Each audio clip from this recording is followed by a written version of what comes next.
Olá, amigos. Eu queria falar hoje um pouquinho com você que sofre de algum transtorno de ansiedade, como pânico, ou mesmo que não tenha esses diagnósticos, mas venha percebendo aumentar o seu grau de ansiedade, o seu nível de tensão diante desses momentos que nós estamos vivendo. A ansiedade é algo que todos nós conhecemos. Apesar de ser difícil definir exatamente o que seja ansiedade, todos nós já sentimos antes de fazer uma prova, ao iniciar alguma atividade nova na escola ou no trabalho. A ansiedade é um sentimento comum e impossível de viver sem ele. Até porque ele tem uma grande utilidade ao longo da história do desenvolvimento humano, que é uma função protetora. Então, a reação aguda de ansiedade, ela está relacionada aos nossos sistemas neurobiológicos, hormonais, de luta e fuga. Então, todos sabem que quando vivíamos nas cavernas, nas épocas mais primitivas, esse era um sistema que nos ajudava a identificar de modo automático um perigo e promover as mudanças corporais de modo a facilitar, a otimizar, seja o enfrentamento daquela situação, seja a fuga. Se esse sistema continua ativo nos nossos sistemas orgânicos desde tempos remotos, né? Ele ainda está presente na nossa vida moderna, apesar do que, raras vezes, realmente nós utilizaremos com a frequência com que utilizávamos antes. Mas ainda hoje é um sistema muito útil, né? Imagina que se nós estivermos atravessando uma rua e não olhamos direito para um dos lados, e de repente vem um carro buzinando, e imediatamente esse nosso sistema é ativado, e essa ativação pode ser o diferencial para que nós escapemos de um acidente que de outra forma teria nos pego desprevenido. Então a reação de ansiedade está ligado intimamente a sistemas neuroendócrinos de proteção, né? E que nós precisamos muito dele. Mas nesses momentos da vida moderna, é muito comum esse sistema ser ativado sem que nós, ao menos, saibamos identificar qualquer tipo de agente externo que possa estar causando perigo.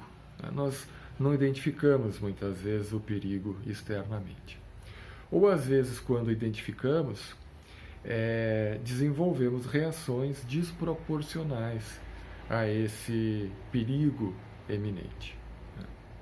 Então, esse sistema promove uma liberação de adrenalina e de noradrenalina no nosso sistema nervoso central, ativando também a produção das nossas suprarrenais, que vão encharcar o nosso organismo dessas substâncias ligantes, adrenérgicas, que fazem com que o nosso coração bata mais rápido, pois na luta e na fuga o corpo vai precisar de uma circulação mais ágil de sangue, sobretudo para os músculos, para o cérebro. Então o coração passa a bombear mais rápido e mais forte.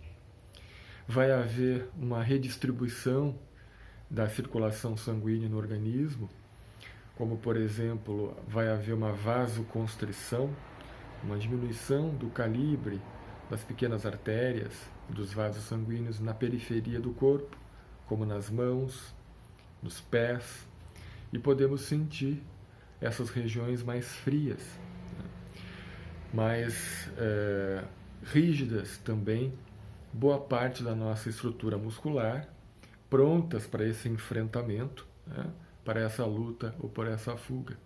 Principalmente músculos maiores, né, ligados à locomoção, nas coxas, nos bíceps, certos músculos utilizados, por exemplo, numa situação de luta.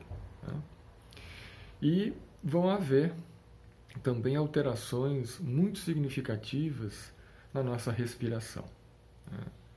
Naturalmente, um animal, uma fera, vivendo uma circunstância de fuga ou de luta, ela vai precisar ter um maior aporte de oxigênio para que esse sangue circulante leve o oxigênio para as células que vão estar ali funcionando de maneira intensa. Né?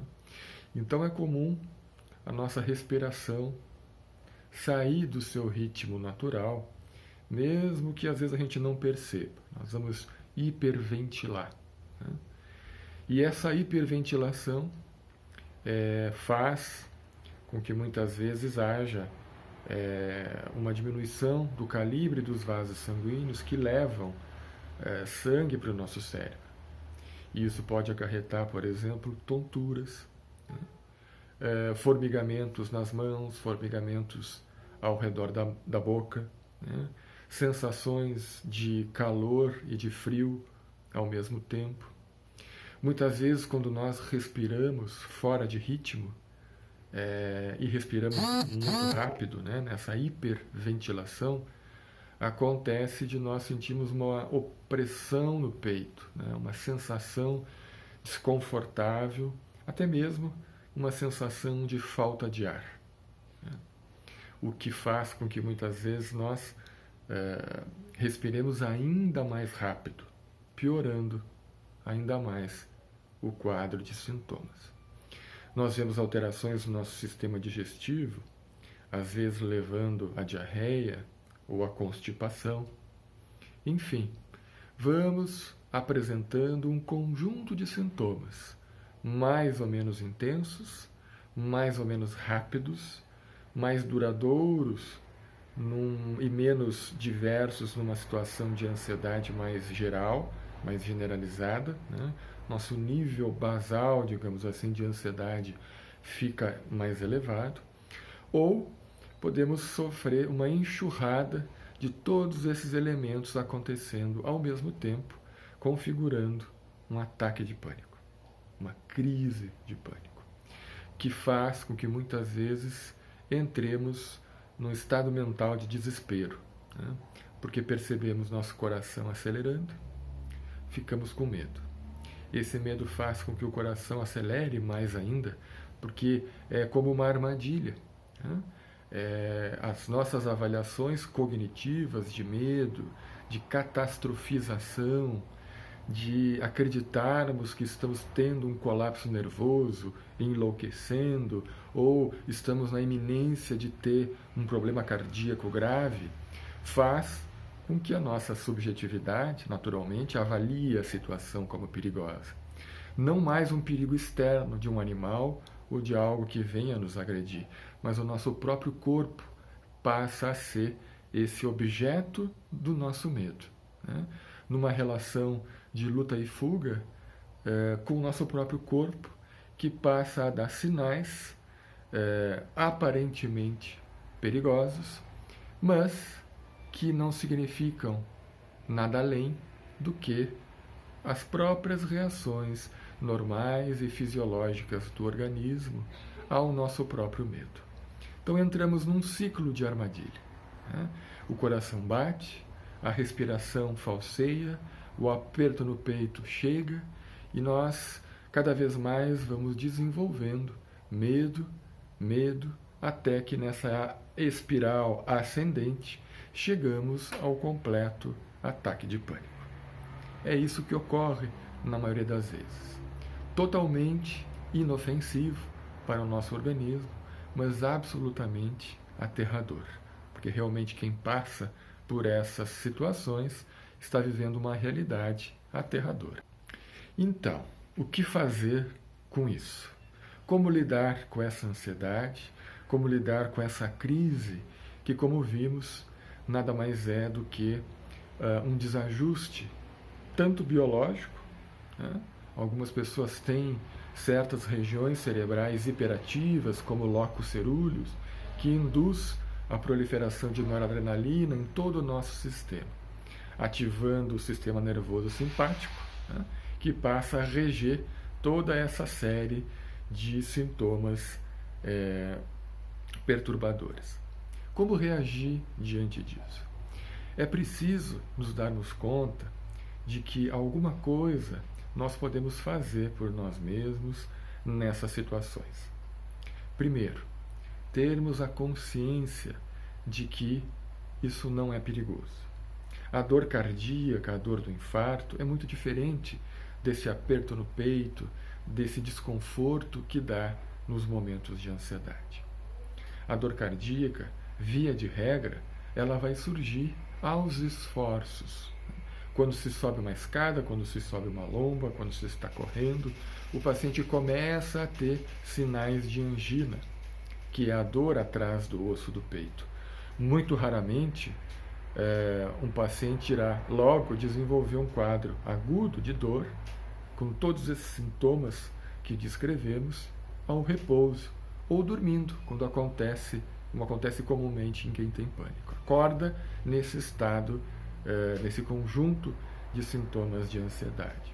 Então, a primeira coisa é termos consciência de que isso é fruto do nosso desajuste psíquico orgânico e que não é perigoso. Não precisamos sair correndo para uma emergência, justamente agora, nesses momentos em que as emergências estão com muitas pessoas infectadas e não convém que venhamos a ir para esses ambientes por uma crise de ansiedade. Se você tem um transtorno já diagnosticado, se você acha que está desenvolvendo ataques de pânico, faça contato com o seu psiquiatra. Ajuste a sua medicação ou inicie a tomar alguma medicação sob orientação do seu médico, psiquiatra ou do seu psicólogo, que pode lhe ajudar também a identificar que os seus sintomas tratam-se de ansiedade e não de alguma outra coisa. Bom, é preciso também reconhecer que algumas coisas simples podem ter muita utilidade nesse momento. A primeira delas, que eu costumo falar para os meus pacientes, é cuidar a respiração. É comum que no estado de ansiedade nós não nos demos conta e começamos a respirar rápido demais, especialmente quando estamos mais ansiosos, especialmente quando estamos numa crise. E essa respiração desenfreada, ela gera um desequilíbrio entre os nossos níveis de oxigênio e gás carbônico na corrente sanguínea, promovendo uma série de sintomas relacionados à ansiedade. Então, vamos prestar atenção na respiração. Respirar devagar, suave e profundamente, tendo consciência da nossa respiração, fazendo um movimento sutil, vagaroso, eficaz, sem deixar a respiração cavalgar como um cavalo desordenado. E isso vai trazer um controle de alguns sintomas que podem estar na raiz de um quadro de pânico. Outra coisa importante é relaxar a musculatura mesmo, porque quanto mais tensos e contraída está no nosso corpo, mais ele precisa de oxigênio, mais o coração vai acelerar, mais a respiração tende a correr e o processo todo a se desencadear. Então, tome consciência dos seus músculos, relaxe, solte suas pernas, solte a região dos trapézios, dos ombros, relaxe e respire tranquilamente. Procure distrair a sua mente. Procure ler um livro, assistir algo na TV que não sejam notícias. Fuja um pouco desse momento em que há uma enxurrada de notícias e mais notícias sobre mortes, dificuldades, previsões catastróficas, números, curvas que sobem ou que descem. Veja algo que distraia a sua mente, que tire a sua consciência desse momento atual.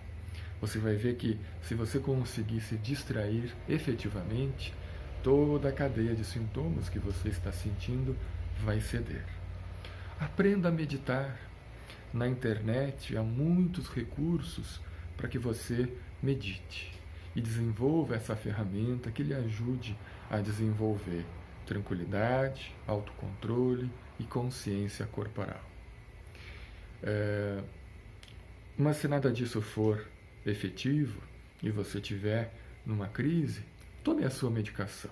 Há diversas medicações que ajudam a que você rapidamente saia de um estado de ansiedade.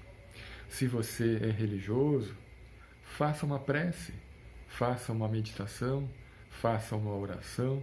Nós espíritas costumamos recomendar o Evangelho no Lar, uma leitura do Evangelho simples, com reflexões, mesmo que solitariamente ou junto à sua família, trazem a proteção espiritual, as vibrações favoráveis, para que você possa se manter em harmonia nesse período de turbulência. Meditação, preces, orações, religiosidade, relaxamento, controle da respiração, controle da mente, distrações variadas. E, se for necessário, busque a ajuda de um profissional para lhe ajudar nesse momento. Seja através de videoconferência, seja indo a algum consultório de algum profissional, para que você não sofra sem necessidade. Okay? Um forte abraço, espero ter ajudado algumas pessoas com essas breves orientações e que Jesus nos ampare e nos abençoe. Fiquem em paz.